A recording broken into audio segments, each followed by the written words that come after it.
Hi everyone, welcome to Golden Eagle IAS. இது வந்து woman எம்பவர்மெண்ட்டோட part 2 video. Part 1ல வந்து என்னென்ன பார்த்துருப்போம் அப்படின்னா உமன் எம்பவர்மெண்ட்னா என்ன, கான்ஸ்டியூஷனல் ப்ரொவிஷன் என்னென்ன, ஹிஸ்டாரிக்கல் பேக்ரவுண்ட் என்ன, உமன் எம்பவர்மெண்ட்டுக்கான டீட்டெயில்டு எக்ஸ்ப்ளனேஷன் அப்படின்னா என்ன ஏது எல்லாம் தெளிவாக பார்த்துட்டோம். இப்போ அதில் இருக்க சப் டாபிக்ஸ் பார்க்கலாம். சப் டாபிக்ஸ்னால் இதெல்லாம் வந்து நீங்கள் பேசிக் அண்டர்ஸ்டாண்டிங், பேசிக்காக நான் சொல்கிறத புரிஞ்சுக்கிட்டிங்கன்னா போதும். ஓகேங்களா, புரிஞ்சால் போதும், வேறு எதுவும் அதிகமாக தேவையில்லை குரூப் 2 லெவலுக்கு. அதே குரூப் 1 UPSC லெவல்னால் இதில் இன்டெப்த்தாக பார்க்கணும். அது பார்க்கும்போது செப்பரேட்டாக பார்த்துக்கலாம். ஓகேங்களா, ஃபஸ்ட்டு ஜெண்டர்னா என்னய்யா? எல்லாரும் சொல்கிறாங்க ஜெண்டர்னா ஆண் உறுப்பு பெண் உறுப்பு அப்படின்னு இருந்தால் அந்த வந்து பேஸ்ட் ஆன் ஃபிசிக்கல் கேரக்டர் தான் நம்ம ஜெண்டராக டிஃபைன் பண்ணுறோமா அப்படின்னா அது கிடையாதுங்க. ஜெண்டர்னா என்ன அப்படின்னா it is a societal concept. Actually பார்த்தீங்கன்னா இட்ஸ் அ சொசைட்டல் கான்செப்ட். ஓகேங்களா, சொசைட்டி தான் ஜெண்டரை வந்து இந்த மாதிரி இருக்கணும், மென்னுனா உமன்னா எப்படி இருக்கணும். ஸோ என்ன சொல்லலாம்னா concept of gender it's a socially constructed aspects of difference between men and உமன்னு சொல்லலாம். It's not a biological concept. ஓகேங்களா, நாட் அ பயாலஜிக்கல் கான்செப்ட். இதை வந்து நீங்கள் தெளிவாக மனசில் வச்சுக்கணும். அடுத்து ஜெண்டர் ஸ்டீரியோ டைப்பிங் அப்படின்னு சொல்கிறோம். ஸ்டீரியோ டைப் பண்ணாது அப்படின்னு நிறைய பேர் சொல்லி நீங்கள் கேள்விப்பட்டிருப்பீங்க. அப்படின்னா என்ன அப்படின்னா வந்து பெண் என்றால் அவள் இப்படித்தான் அப்படின்னு நீங்கள் சொல்கிறீங்க பாருங்களா, அவங்கள பற்றி தெரிஞ்சுக்காமல், அதுதான் ஸ்டீரியோ டைப்பிங். உதாரணம் என்ன சார் சொல்லலாம் அப்படின்னா பை பர்த்து சொல்லுவாங்கள்ல, மேனுஃபேக்சரிங் டிஃபெக்ட்னு, அந்த மாதிரி பை பர்த்தே வந்து பெண்ணாக வந்து கேரிங்காக இருப்பாங்க, நர்ச்சரிங்காக இருப்பாங்க. அதனால் அவங்களுக்கு அந்த மாதிரி ஜாப் மட்டும்தான் செட் ஆகும். உதாரணம் நர்ஸு, டீச்சர், இதெல்லாம் பிங்க் காலர் ஜாப்ஸு. இதுக்கு மட்டும்தான் பெண்கள் சிறந்தவங்க. அட்மினிஸ்ட்ரேட்டிவ் ஜாப்ஸு, இல்லை மிலிட்ரி, இந்த மாதிரி, இல்லை ஸ்பேஸு, இல்லை ஸ்போர்ட்ஸு, இதெல்லாம் வந்து அவங்களால சிறந்து விளங்க முடியாது அப்படின்ற ஒரு மித்து. ஓகேங்களா, ஜென்ரல் ஸ்டீரியோ டைப்பிங், அதுதான் ஜென்ரலாக சொல்கிறது ஜெண்டர் ஸ்டீரியோ டைப்பிங் அப்படின்னு. அதனால் நம்ம என்ன பண்ணுறோம், இது ஜெண்டர் ஸ்டீரியோ டைப்பிங்கில் ப்ரீவியஸ் இயர் கொஷின் குரூப் 2ல் வந்திருக்கு. ஓகேங்களா, அதனால தான் நான் இவ்வளோ மெனக்கெட்டு சொல்லிகிட்டு இருக்கேன். சரிங்களா, என்னென்னா இதனால் என்ன ஆகுது, பெண்களை வந்து டொமஸ்டிஃபிகேஷன் பண்ணுறோம், டொமஸ்டிக் ஸ்பியருக்குள்ளே அடைக்கிறோம் இல்லைங்களா. நீங்களே உதாரணத்துக்கு எடுத்து பாருங்க, உங்களை எத்தனை பேர்த்தோட வீட்டில் பெண்களை வந்து கல்யாணத்துக்கு அப்புறம் வேலைக்கு போகக்கூடாதுன்னு சொல்லியிருப்பாங்க. ஸோ டொமஸ்டிஃபிகேஷன் பண்ணுறோம் இல்லையா, அது தவறான விஷயம். இப்போ வந்து அவங்க இஷ்டப்பட்டு பண்ணுறாங்களா, அது ஓகே, அதுவே வந்து முன்னேறணும் இல்லை வேறு ஏதாவது செய்யணும் அப்படின்ற பெண்களை வந்து வீட்டில் அடைக்கிறாங்க பார்த்தீங்களா, அது வந்து ரொம்ப தவறான விஷயம். தென் உமன்னா சாஃப்ட் ஸ்கில்ஸு, பிங்க் காலர் ஜாப்னு ஸ்டீரியோ டைப் பண்ணுறது. அதுக்கப்புறம் பார்த்திங்கன்னா உதாரணம் நான் சொன்னேன் அப்போவே வந்து நான் லாஸ்ட் வீடியோவில் வந்து பார்லிமெண்டேரியன் சொன்னேன் இல்லையா. நம்ம 17th லோக்சபாவில் out of 545 people only 65 people மட்டும்தான் உமன். ஓகேங்களா, அதுக்கு ஒன்று நான் இன்னைக்கு வந்து ஆர்டிகல் பற்றி ஒன்று சொன்னேன், ஃபின்லாண்ட் ஆர்டிகல். அதே சுப்ரீம் கோர்ட் ஜட்ஜ் எடுத்துட்டிங்க அப்படின்னா அதை விட ஒஸ்ட்டுங்க. ஃபஸ்ட்டு ஃபீமேல் ஜட்ஜி எந்த வருஷம் வந்திருப்பாங்கன்னு சொல்லுவாங்க. சுப்ரீம் கோர்ட் 1935 எஸ்டாப்ளிஷ் பண்ணிட்டாங்க, ஃபெடரல் கோர்ட் தான். 1935 கவர்மெண்ட் ஆஃப் இந்தியா ஆக்ட் கீழே. ஆனால் ஃபஸ்ட்டு ஃபீமேல் ஜட்ஜு 1989 தான் சுப்ரீம் கோர்ட்டில் வந்தாங்க. அப்போ எத்தனை வருஷம் ஆயிருக்கு நம்ம வர்றதுக்கு. டில்னா எத்தனை பேர் இருந்திருப்பாங்க, ஒரு 50 பேர் இருந்திருப்பாங்களா? கிடையாது, வெறும் 11 ஃபீமேல் ஜட்ஜு தான். அது கரண்ட்டாக எத்தனை பேர் இருக்காங்க தெரியுமா, வெறும் 4 பேர் தான் 33 பேரில். அதுதான் உங்களோட நிலைமை டாப் இங்கே இதில். அதுதான் கிளாஸ் சீலிங் கான்செப்ட் லாஸ்ட் வீடியோலேயே நான் வந்து எக்ஸ்பிளைன் பண்ணிட்டேன். தென் வந்து நான் லாஸ்ட் இதில் வந்து உமன் வந்து வேலைக்கு போகிறாங்க, அவங்க ஏர்ன் பண்ணுறதை ஸ்பெண்ட் பண்ண முடியல அப்படின்லாம் சொன்னேன். நான் அதில் வந்து ஒரு முக்கியமான இது என்ன சொல்ல மறந்துட்டேன் அப்படின்னா, ஏர்ன் பண்ணுறாங்க எல்லாம் சரி, அவங்க ஏர்ன் பண்ணுறாங்கங்கிறதுக்காக வீட்டு வேலை, ஹோம் ஒர்க்கை, வீட்டில் இருக்க விளக்கு கழுவுறது, பாத்திரம் தேய்க்கிறது, துணி துவைக்கிறது, அதெல்லாம் வந்து ஆண்களாக செய்கிறாங்க, இல்லை அதுக்குன்னு வேலையால் வைக்கிறாங்க, இல்லை அதே பெண்கள் தான் செய்கிறாங்க. அந்த செய்கிற வேலைக்கு அவங்களுக்கு சம்பளம் கொடுக்குறாங்களா, இல்லை மதிக்கிறாங்களா? கிடையாது. So it's a dual burden, 2 சுமை அவங்களுக்கு. ஆப்வியஸாக there are also human being, right? So அது மட்டும் இல்லாமல் சோஷியல் பர்டன் வேறு ஒன்று அவங்களுக்கு இருக்குது. பஸ்ஸில் போகும்போது உரசுவானுங்க, கண்ணிலேயே கற்பழிப்பாங்க, அதுதான் ஏகப்பட்ட செக்ஷுவல் ஹராஸ்மெண்ட்டு, இல்லை violence against woman, acid attack, அந்த மாதிரி சோஷியல் பர்டனும் உமன்ஸுக்கு இருக்குது. ஏன் அப்படின்னா கமாடிஃபிகேஷன் ஆஃப் உமன், அது வரும் அடுத்து வரும்போது நான் உங்களுக்கு சொல்கிறேன். ஓகேங்களா, இதோட ரிசல்ட் என்ன, வயலன்ஸ் எகெயின்ஸ்ட் உமன் தான். ஜெண்டர் முடிச்சாச்சு, ஜெண்டர் ஸ்டீரியோ டைப்பிங் முடிச்சாச்சு, டியூவல் பர்டன் முடிச்சாச்சு. ஓகேங்களா, அடுத்து பேட்ரியார்கின்னு லாஸ்ட் இதில்னு சொல்லிட்டு இருந்தேன், ஆணாதிக்க சமூகம், அதுதான் பேட்ரியார்கி. அப்படின்னா என்ன அப்படின்னா, உதாரணத்துக்கு ஒரு உமன் வந்து எஜுகேஷன் வச்சு பேஸ் பண்ணிங்கன்னா லிட்ரேட்டாக இருக்காங்க. லிட்ரேட்டாக இருந்தாங்கன்னா அவங்களுக்கு தேவையான ஸ்கில்ஸ் இருக்கும். தேவையான ஸ்கில்ஸ் இருக்கும்போது அவங்களுக்கு நிறையா ஜாப் ஆப்பர்ச்சுனிட்டிஸ் இருக்கும். அந்த ஜாப் ஆப்பர்ச்சுனிட்டிஸ் அவங்களுக்கு கிடைக்கும். ஓகேங்களா? அதே அந்த பெண் இல்லிட்ரேட்டாக இருக்காங்க அப்படின்னா லிமிட்டட் ஜாப் ஆப்பர்ச்சுனிட்டிஸ் தான் கிடைக்கும். அது கூட ஹவுஸ் ஹோல்டு ரெஸ்பான்சிபிலிட்டிஸும் இருக்குது. ஓகேங்களா? இது வந்து unpaid work. So both educated and uneducated woman both having household work. இதுதான் பேட்ரியார்கிக்கல் சொசைட்டிங்கிறது. இந்த ஹவுஸ் ஹோல்டு ஒர்க் இருக்குது பார்த்தீங்களா, அதை வந்து செப்பரேட் பண்ணுறதில்ல. வீட்டில் சப்போஸ் ஒரு ஆண் சும்மாவே கூட இருக்கலாம், ஆனால் அவங்க அதை செய்ய மாட்டாங்க. ஏன் அப்படின்னா அது வந்து பெண்களுக்காக ஒதுக்கப்பட்ட வேலை அப்படின்னு எழுதி வச்சுருக்கான்னு எனக்கு தெரியல. அது வந்து என்ன சொல்கிறது, எழுதப்படாத விதி அப்படின்னு சொல்லலாம் நம்மளுடைய சமூகத்தில். ஓகேங்களா? அதான் பெரியார் கூட சொல்லியிருப்பார். ஸோ பேட்ரியார்கிக்கல் சொசைட்டியை எப்படி மாற்றுறது? மேட்ரியார்கிக்கல் சொசைட்டி இருக்குது, கேரளா நாயர்ஸ் இருக்காங்க, ட்ரைபல் பீப்புள் இருக்காங்க, இதுன்னெலாம் சொல்கிறீங்க. ஆனால் உள்ளுக்குள்ளே அந்த கேரளா நாயர்ஸோட மேட்ரியார்கிக்கல் சொசைட்டிலையும் பார்த்துட்டிங்கன்னா தெளிவாக படிச்சிங்கன்னா தெரியும். ஆக்சுவல் கண்ட்ரோல் யார்ட்டு இருக்குது தெரியுமா? பொண்ணோட தாய் மாமாட்ட தான் இருக்கும். அதாவது மீன்ஸ் அவங்களோட அண்ணன்ட்ட தான் இருக்கும், அதுலேயும் ஆண்ட்ட தான் இருக்கும். பேருக்கு மேட்ரியார்கிக்கல் சொசைட்டி அவ்வளோதானே தவிர்த்து இந்தியான்னு எடுத்துட்டிங்கன்னாவே பேட்ரியார்கி தான். சரிங்களா? தென் ஜென்ரல் பெர்ஸ்பெக்டிவ் என்ன அப்படின்னா, உமன் இந்த மாதிரி கொஷின் கேட்கலாம் இந்த மூணையும் வச்சு அப்படின்னா, இந்த ஜெண்டர் ஸ்டீரியோ டைப்பிங்னால சோஷியலாக உமனோட லைஃப் எப்படி இம்பேக்ட் ஆகுது, அதே போல் மென்னோட பொசிஷன் கம்பேர் பண்ணும்போது உமனோட பொசிஷன் எப்படி டிட்டூரியேட் ஆகுது அப்படின்ற இந்த 3 டாபிக் வச்சு கொஷினாக கேட்கலாம் மெயின்ஸில். சரிங்களா? அதுக்கப்புறம் வந்து பார்த்துட்டிங்கன்னா நாலேஜ், நமக்கு ஒரு பெண்ணை பற்றின நாலேஜ் எங்கேருந்துங்க வருது?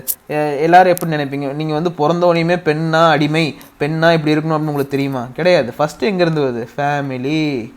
ஒரு பெண், அந்த குடும்ப தலைவியே அவங்களோட வீட்டில் பொண்ணுன்னா நீ வந்து சமைக்க கற்றுக்கோ, வீட்டு வேலை செய், வெளியே போகாத, அது இதுன்னு சொல்கிறாங்க இல்லையா? ஆரம்பத்துலேருந்தே தட்டி தட்டி தட்டி தட்டி அதுக்கு நான் வந்து தவறுன்னு சொல்லி அவங்க வந்து சேஃப்டிக்காக பண்ணுறாங்க. பிகாஸ் ஒரு வீடு வந்து ஒரு முன்னோக்கு பாதை உள்ள வீடாக இருந்தால் அந்த வீட்டில் இருக்க பெண்மணி வந்து அவங்களோட குழந்தைய வந்து சிறப்பான பாதையில் கூட கொண்டு செல்லலாம். ஆனால் அப்படி அவங்களும் சில தடைகள் ஏன் விதிக்கிறாங்கன்னா, சொசைட்டின்னு நம்மளை அந்தளவுக்கு ஆக்சுவலாக திங்க் பண்ண ஆரம்பிக்கல. நம்ம சொசைட்டி இன்னும் ப்ரிமிட்டிவ் சொசைட்டியாக தான் இருக்குது ஃபஸ்ட்டு வேர்ல்டு வெஸ்டர்ன் கண்ட்ரிஸோட கம்பேர் பண்ணும்போது. நீங்கள் 12 மணிக்கு பெண்களை வெளியில் போகாதேன்னு சொல்கிறாங்கன்னா ஒரு சிலர் வந்து இந்த ஆணாதிக்க சமூகத்தில் சொல்லுவாங்க. ஆனால் ஒரு சிலர் வந்து actual basic concern for the safety of உமனுக்காக சொல்லுவாங்க. ஓகேங்களா? அப்போ ஏன் சேஃப்டி இல்லை அப்படின்னா அது உமன் தான் ரீசனா? இல்லை, நம்ம எல்லாருமே பொறுப்பு. ஓகேங்களா? நம்ம சொசைட்டியோட தப்பு அது. That is not the mistake of women. ஓகேங்களா? அதனால தான் பெண்ணாய் பிறத்தலே பாவம் நிறைய பாட்டுலாம் கூட எழுதுனாங்க. ஸோ இதெல்லாம் நம்ம எப்படி மாற்றணும் அப்படின்னா step by step by educating masses தான் பண்ண முடியும். It is not a heroic society or வந்து என்ன சொல்கிறது, ஹிட்லர் சொசைட்டி. இன்னையிலேருந்து எவனும் எதுவும் பண்ணக்கூடாதா, இல்லைன்னா கொண்டுருவேன் அப்படின்னு சொல்ல முடியாது. இட்ஸ் அ டெமோக்ராட்டிக் சொசைட்டி இல்லையா?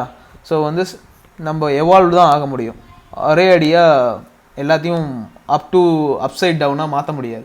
சரிங்களா? ஸோ வந்து ஃபேமிலி அப்படியே நான் சொன்னதுலேயே தாய் வந்து இது பண்ணாலும் எத்தனை வீட்டில் சன்மெட்டா ப்ரிஃபரன்ஸ் இருக்குது. சன்மெட்டா ப்ரிஃபரன்ஸ்னால் ஆண் குழந்தை ஆர்வம், பெண் குழந்தை வேண்டாம். ஏன்?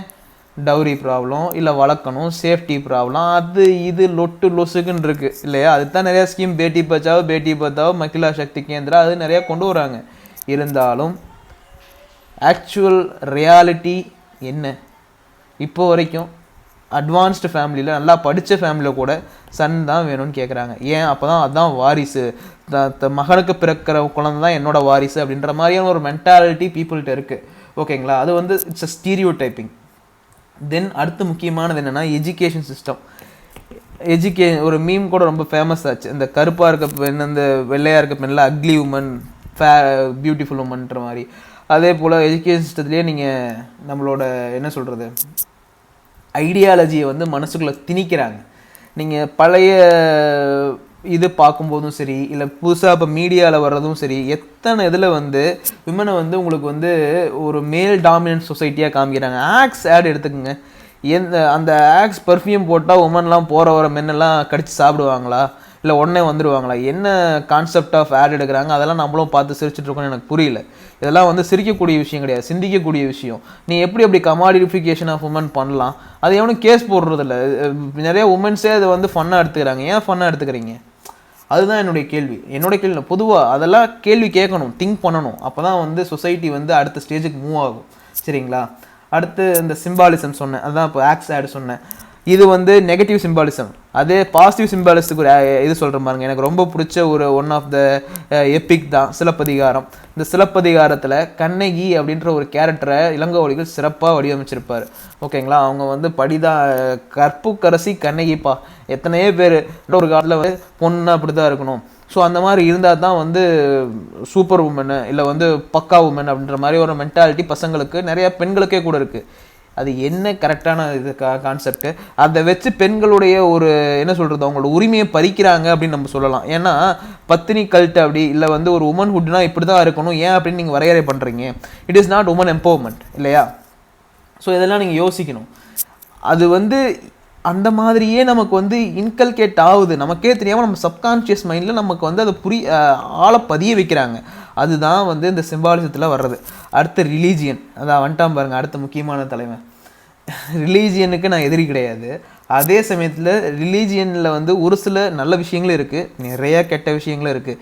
ஏன் கெட்ட விஷயம்னு சொல்கிறேன்னா, இந்த ரிலீஜியன் உருவான காலத்தில் அந்த டைப் ஆஃப் சொசைட்டிக்கு அந்த ரிலீஜியனில் இருக்க கான்செப்ட்ஸும் ஓகே. ஆனால் இப்போ இருக்க மாடர்ன் சொசைட்டிக்கு, எவால்வ்டு ஹியூமன் பீயிங்ஸுக்கு இட் நீட் அப்டேட். நான் சாதாரண ஆப்புக்கே வாரம் ஒரு அப்டேட் வருது வாட்ஸ்அப்புக்கு. ஆனால் ரிலீஜியனுக்கு எத்தனை வருஷத்துக்கு ஆச்சுன்னு தெரியல, நான் அப்டேட்டே வரல இல்லையா? மனுஸ்மிருதி ஆல்ரெடி எக்ஸாம்பிள் சொன்னேன். இஸ்லாம் எடுத்துட்டிங்கன்னா ட்ரிபிள் தலாக் இருக்குது. ட்ரிபிள் தலாக்னா தெரியும் இல்லையா? கணவனுக்கு பிடிக்கலனா தலாக் தலாக் தலாக் அப்படின்னா போதும், டைவர்ஸ். சுப்ரீம் கோர்ட்டில் கேஸ் போட்டு அதை நிறுத்திட்டாங்க. ஆனால் அதுலேயே 3 தலாக் இருக்குது, அதில் ஒரே ஒரு தலாக் மட்டும்தான் பேன் பண்ணியிருக்காங்க. சரிங்களா? அடுத்து பர்தா சிஸ்டம். ஏகப்பட்ட ப்ராப்ளம் போயிட்டு இருந்தது கர்நாடகாவில், டெய்லி நியூஸில் போயிட்டு இருந்தது. ஈரானில் வந்து பர்தா போட மாட்டேன்னு சண்டை போடுறாங்க, இந்தியாவில் வந்து பர்தா போடுவேன்னு சண்டை போடுறாங்க. இது வந்து அவங்களோட இதை பொறுத்து நம்ம வந்து ரிலீஜியனுக்குள்ளே போகக்கூடாது. It's sensitive topic. சரிங்களா? ஸோ ஃபஸ்ட்டே டிஸ்க்ளைமர் சொல்லிடுறேன், இது வந்து யாருடைய மனதையும் புண்படுத்துவதற்காகலாம் இல்லை. நம்ம வந்து ஒரு அட்வான்ஸ்டு சொசைட்டி அப்படின்னா ரிலீஜியனை இந்த டைம் ஆஃப் சொசைட்டிக்கு என்ன அப்டேட் தேவையோ அந்த மாதிரி நம்ம மாற்றணும். அப்படி மாற்றலை அப்படின்னா ரிலீஜியனும் நம்ம உமனை சப்ரஸ் பண்ணுதுன்னு தான் சொல்ல முடியும். கிறிஸ்டியானிட்டியில் வந்து நீங்கள் பைபிள்லேயே மென்ஷன் பண்ணியிருக்காங்க அப்படின்னு ஏதோ ஒரு ஆர்டிக்கலில் படித்தேன். என்னென்னா மென்னுக்கு டிஃப்ரெண்ட் ரோல் இருக்குது, விமனுக்கு டிஃப்ரெண்ட் ரோல் இருக்குது அப்படின்னு டிஃப்ரென்ஷியேட் பண்ணியிருக்காங்க. மேபி அந்த டைப் வந்து உமன் வந்து மென்னு வந்து வாருக்கு போய் சாகணும், அது அந்த ரோலை வந்து உமனுக்கு கொடுக்க முடியாது. பிகாஸ் விமன் ஆர் சேக்ரெட் அப்படின்னு அவங்க நினச்சிருப்பாங்க. ஆனால் இந்த டைம் அப்படி கிடையாது, பெருசாக வார் கிடையாது, போய் சாகிற வேலை கிடையாது. ஆனால் இப்போ வரைக்கும் நம்ம இந்த டைப் ஆஃப் சொசைட்டிக்கு ஏற்ற மாதிரி நம்ம அப்டேட் பண்ணல. சரிங்களா? அடுத்து காஸ்ட்டு. இது ஒஸ்ட்டான இது என்னென்னா, இந்தியன் சொசைட்டி பொறுத்த வரைக்கும் காஸ்ட்டு தான். ஏன் அப்படின்னு சொல்கிறேன்னா, காந்தி வந்து வர்ணாசிர தர்மத்தை ஆதரித்தார், நான் இல்லைங்கள. ஆனால் வர்ணாசிர தர்மங்களில் அவர் யார் வேணால் எந்த தொழில் வேணால் செய்யலாம், அதுக்கு ஏற்ற மாதிரி தான் ஆதரித்தார். ஆனால் நீ இந்த குளத்தில் பிறந்தால் இந்த தொழில் தான் செய்யணும்னு சொல்கிறான் பார்த்தீங்களா, அதுதான் காஸ்ட் சிஸ்டம். அப்படின்றப்ப அது காஸ்ட் சிஸ்டம் மனிதர்களோட அந்த ஜாதியை வச்சு மட்டும் இது பண்ணல, அதில் பெண்களுடைய நிலைமையும் தாழ்த்துது. சரிங்களா? செக்ஷுவல் டிவிஷன் ஆஃப் லேபர் உள்ளே வந்துடுங்க காஸ்ட்டில். ஏன் அப்படி சொல்கிறேன் அப்படின்னா, purity of caste, pollution of காஸ்ட்டுன்னு சொல்லுவாங்க. எத்தனை ஆணவ கொலைகள் நடக்குது. ஒரு ஆண், உயர் ஜாதியில் பிறந்த ஆண் தாழ்ந்த ஜாதியில் பிறந்த ஒரு பெண்ணை, உயர் ஜாதியில் பிறந்த ஒரு ஆண் தாழ்ந்த ஜாதியில் பிறந்த ஒரு பெண்ணை கல்யாணம் பண்ணும்போது அந்த குடும்பத்துக்கு அது பெரிய இழுக்காவோ இல்லை காஸ்ட் பியூரிட்டியாக தான் இருக்குது, பொல்யூஷன் ஆகலேன்னு நம்புகிறாங்க. ஆனால் அதுவே உயர் ஜாதியில் பிறந்த ஒரு பெண், உயர் ஜாதியில் பிறந்த ஒரு பெண் தாழ்ந்த ஜாதியில் பிறந்த ஒரு ஆணை திருமணம் செய்யும்போது, கலப்பு திருமணம் செய்யும்போது அவங்களுடைய காஸ்ட்டு பொல்யூஷன் ஆயிடுச்சு, அந்த குடும்பம் மானமே போயிடுச்சுன்னு ஒன்றா சூசைட் பண்ணிக்கிறாங்க, இல்லை ஆணவ கொலை பண்ணுறாங்க, விஷ வச்சு கொலை பண்ணுறாங்க, வீட்டை விட்டு ஒதுக்கி வைக்கிறாங்க. எப்பா எத்தனைப்பா, புரியுதுங்களா? ஸோ காஸ்ட் அதுவும் உமன் எம்பவர்மெண்ட்டுக்கு தடையாக இருக்கா இல்லையா? அடுத்து அக்ரிகல்ச்சர் செக்டர். இது வந்து நிறைய பேர்த்துக்கு புரியாது இருக்குது. நீங்கள் வந்து நியூஸ் பேப்பரில் பார்த்துருப்பீங்க, உமன்ஸ் வந்து நிறைய பேர் அக்ரிகல்ச்சரில் பார்ட்டிசிபேட் பண்ணுறாங்க, அக்ரிகல்ச்சர் எங்கேயோ போது ஓஹோன்னு இருக்குது ஆகான்னு இருக்குன்னு. உள்ளுக்குள்ளே போய் பார்த்தா தானே தெரியும் ஏன் உமன் அக்ரிகல்ச்சரில் வந்தாங்க அப்படின்ட்டு. ஏன் வந்தாங்க? மான்சூன் ஃபெயிலியர், பெருசாக மழை ரெகுலராக இல்லை, எவனோ அடிக்கடி தண்ணியும் திறந்து விட்றதில்ல. அந்த சமயத்தில் என்ன, ஒழுங்காக பயிர் பண்ண முடியாது, குடும்பத்துக்கு சோத்துக்கு என்னையா பண்ணுறது, வேலைக்கு போய்த்தானே ஆகணும். ஸோ மென் என்ன பண்ணுறாங்க, டிஸ்ட்ரெஸ் மைக்ரேஷன். டிஸ்ட்ரெஸ் மைக்ரேஷன் எங்கே போகிறாங்க? அர்பன் சிட்டிஸ்க்கு போகிறாங்க. அர்பன் சிட்டிஸ்க்கு போய் கலெக்டர் வேலையை பார்க்க போகிறாங்க இல்லையே, ப்ளூ காலர் ஜாப்ஸுக்கு தான் போகிறாங்க. ஏன்னா they are uneducated people, they are good people. ஓகேங்களா? Most of the village people are character wise very பக்கா, ஆனால் தே ஆர் அன்எஜுகேட்டட், இல்லிட்ரேட்டட். ஓகேங்களா? But they are not idiots. But அவங்களுக்கு என்ன ஜாப் தான் கிடையாது? ப்ளூ காலர் ஜாப்ஸ் தான் கிடைக்குது. அந்த சமயத்தில் என்ன ஆகும்? வீட்டில் அவங்களுக்கு வந்து ஒரு பீஸ் ஆஃப் லேண்ட் இருக்கும், அதில் அக்ரிகல்ச்சர் பண்ணிட்டு இருப்பாங்க. ஆனால் இங்கே வந்து அவங்க டவுனுக்கு போயிட்டாங்க. ஸோ வீட்டில் இருக்க லேண்ட் என்ன பண்ணுவாங்க? அங்கே வீட்டில் இருக்க பெண்கள் தான் வந்து பார்த்துப்பாங்க. That is the reason for womanisation of agriculture. It is not woman empowerment. You have to understand it properly. ஓகேங்களா? தென் அதுக்கடுத்து முக்கியமானது என்ன அப்படின்னா, இதெல்லாம் ஓகேப்பா, ஒரு விதத்தில் நான் கூட ஏதோ பெண்களுக்கு கையில் வருமானம் வருது, காசு வருது, ஏதோ செலவு பண்ணுறாங்க, குடும்பத்தை பார்த்துக்கிறாங்க, நான் ஒரு 50% உமன் எம்பவர்மெண்ட் நான் ஒத்துக்கிறேன்னு வைங்களேன். இப்போ என்ன ஆகுது? இப்போ கொஞ்ச நாளாக அந்த லானினா இல்லை நிறையா புயல்னாலாம் நிறையா மழை பெய்யுது. மழை பெய்ஞ்சதுனால இப்போ அந்த டிஸ்ட்ரெஸ் மைக்ரேஷன்லேருந்து நல்லா விவசாயம் பண்ணுறதுனால, விவசாயம் ஆகிறதுனால அந்த ஆண்கள்லாம், ஏன்னா அங்கே போய் அடிமைக்கு வேலை செய்கிறதுக்கு பதிலாக இங்கே வந்து நான் நிலத்துலேயே வேலை செஞ்சுக்கிறேன், ஆர்கானிக் ஃபார்மிங் பண்ணுறவங்களாம் நிறைய பேர் வராங்க. அப்படி வந்து ஓரளவுக்கு வருமானம் பார்த்ததுக்கப்புறம், நல்லா வசதி வந்ததுக்கப்புறம் எந்த ஆணாவது அந்த அவனுடைய குடும்ப பெண்ணை அக்ரிகல்ச்சர் நிலத்தில் வேலை செய்ய விடுறானா? இல்லையே. ப்ராக்டிக்கலானது ஒரு சிலர் பண்ணலாம். 90% ஆஃப் பீப்புள் என்ன பண்ணுறாங்க? டொமஸ்டிஃபிகேஷன் ஆஃப் உமன். ஓரளவுக்கு பணம் வந்தோடனே அவங்கள டொமஸ்டிஃபை பண்ணிடுறாங்க. நீ வீட்லேயே இரு, வீட்டை பார்த்துக்கோ. அவங்க இஷ்டப்பட்டு பண்ணாங்கன்னா பரவாயில்லைங்க, ஃபோர்ஸ் பண்ணுறாங்க. ஸோ அப்படின்றப்ப அதுவும் உமன் எம்பவர்மெண்ட்டுக்கு தடையாக இருக்குது. அடுத்து வேறு செக்டர்ஸ், இண்டஸ்ட்ரி செக்டரில் உங்களோட பார்ட்டிசிபேஷன் எப்படி இருக்குது? Service sector, informal sector. Informal செக்டருக்கு ஆல்ரெடி அந்த சித்தால், மேஸ்திரி எக்ஸாம்பிள் சொன்னேன். சர்வீஸ் செக்டர் எடுத்துட்டிங்க அப்படின்னா கிளாஸ் சீலிங் பாலிசி என்ன அப்படின்னா, நீங்கள் எத்தனை சிஓ என்ன சொல்கிறது, எம்என்சிஸோட ஹெட்டு வந்து உமனாக இருக்காங்க, இல்லை டாப் பொசிஷனில் உமனாக இருக்காங்க, அவங்கள ஏன் அதிக போஸ்டிங் கொடுக்க மாட்டேங்கிறாங்க? மெயினான ரீசன் வந்து மெட்டர்னிட்டி லீவ் கொடுக்க வேண்டியது இருக்குது. ஸோ அதனால் அவங்களோட குழந்தைங்கள பார்த்துக்கணும், அதனால் அவங்களோட எஃபிஷியன்சி கம்மியாக இருக்குது. உங்களுக்கு ஐடியில் ஒர்க் பண்ணிங்கன்னா தெரியும், நான் பண்ணியிருக்கேன். அந்த டைமில் உங்களுக்கு வந்து ஒரு டாப் பொசிஷன் போகும்போது ஒரு டைம் வந்து அந்த பிரான்ச்சுக்கு அவங்க வந்து ஹெட்டாக இருந்தாங்க. ஆனால் அவங்க அந்த பிரான்ச்சுக்கு ஹெட் ஆகிறதுக்கு 10 இயர்ஸ் அந்த லேடி கஷ்டப்பட்டாங்க. ஆனால் அதே இன்னொரு பிரான்ச்சுக்கு ஒரு ஜென்ஸ் தான் ஜஸ்ட் 2 இயர்ஸில் ஆகிட்டாங்க. எக்ஸ்பீரியன்ஸ் சேம் தான். ஸோ அப்படின்றப்ப சர்வீஸ் செக்டர்லேயும் நிறையா ப்ராப்ளம் இருக்குங்க. வெளியில் பார்க்குறதுக்கு இக்கரைக்கு அக்கறை பச்சை மாதிரி தான் இருக்கும், ஆனால் அதுலேயும் ஏகப்பட்ட ப்ராப்ளம் இருக்குது. ஓகேங்களா? இதில் கொஷின் எப்படி கேட்கலாம்? What is the socio economic factors behind the increasing feminisation in அக்ரிகல்ச்சர்னு சொல்லலாம். இல்லை வந்து ஃபெமினைசேஷன் இன் அக்ரிகல்ச்சர் தான் ஆக்சுவல் உமன் எம்பவர்மெண்ட்டா? கமெண்ட் பண்ணு அப்படின்னு சொல்லலாம். சரிங்களா?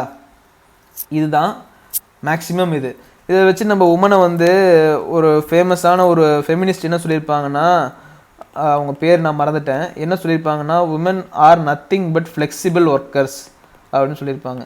ஃப்ளெக்சிபிள் ஒர்க்கர்ஸ்னால் என்ன அப்படின்னா, நீ என்ன வேலை கொடுத்தாலும் நான் செய்கிறேன், எத்தனை அடித்தாலும் தாங்கிறேன்டா, இவன் ரொம்ப நல்ல வேண்டான்னு சொல்கிற மாதிரி தான். நீ வேலைக்கு போயிட்டியா, நான் அக்ரிகல்ச்சர் பார்த்துக்கிறேன், திரும்ப வந்துட்டியா, நான் வீட்டை பார்த்துக்கிறேன், எதுவுமே வழி இல்லையா, நான் வேலைக்கும் போயிட்டு வீட்டையும் பார்த்துக்கிறேன், எத்தனை.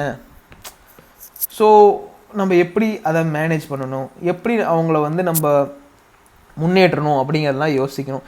இண்டஸ்ட்ரீஸ் எடுத்திங்கன்னா ஸ்கில்டு, செமி ஸ்கில்டுன்னு இருக்குது. அதுக்காக தான் நிறைய கவர்மெண்ட் ஸ்கீம்ஸும் இருக்குது. அது ஸ்கீம்ஸ் பார்க்கும்போது தெளிவாக பார்க்கலாம். ஓகேங்களா? இதை வந்து நான் எக்ஸாம்பிளுக்கு இந்த இன்ஃபார்மல் செக்டரில் நான் என்ன சொல்லலாம் அப்படின்னா, இப்போ வந்து இன்ஃபார்மல் செக்டர் வந்து இப்போ டெப்ரிவேஷன் ஆஃப் உமன் எடுத்துட்டிங்க அப்படின்னா, அந்த இதுதான், அவங்களால வந்து கரெக்டாக பார்கெயின் பண்ண முடியாது, தேவையானதை கேட்க முடியாது, அவங்களுக்கு அவங்க எஜுகேஷன் குறையிறது மட்டும் இல்லாமல் அவங்களோட ஃப்யூச்சர் ஜென்ரேஷனும் பாதிக்கப்படும். அவங்களோட குழந்தைங்களில் child mortality, child stunting, malnutrition, அதுக்கப்புறம் அதுக்கு வர ஜென்ரேஷனும் குறையும். அந்த மாதிரி it's a chain linked problem தான். ஓகேங்களா? இதுதான் முக்கியமான இந்த டாபிக் மட்டும் நீங்கள் குரூப் 2 மெயின்ஸுக்கு உமன் எம்பவர்மெண்ட் சம்மந்தமாக இருக்க ப்ராப்ளம்ஸு, அதே போல் ஹிஸ்டாரிக்கல் ரீசனு, உமன் எம்பவர்மெண்ட்னா என்ன, ஏது, எப்படியெல்லாம் பிரச்சனைகள் இருக்குது அப்படின்னு புரிஞ்சுக்கிட்டிங்கன்னா மோர் தென் சஃபிஷியன்ட் ஃபார் குரூப் 2. ஓகேங்களா? இதில் ஏதாவது டவுட்ஸ் இருக்குது அப்படின்னா கமெண்ட்ஸில் கேளுங்க. நெக்ஸ்ட் வீடியோவில் இம்பார்ட்டண்ட் ஸ்கீம்ஸ் பற்றி நான் சொல்கிறேன். எல்லா ஸ்கீமும் பக்காவாக கவர் பண்ணித்தரேன். அந்த வீடியோ தெளிவாக பார்த்தீங்கன்னா போதும். நீங்கள் ஸ்கீம்ஸ்க்கு உமனுக்கு வேறு எதுவும் பார்க்க தேவையில்லை, படிக்கவும் தேவையில்லை. ஓகேங்களா? தேங்க்யூ.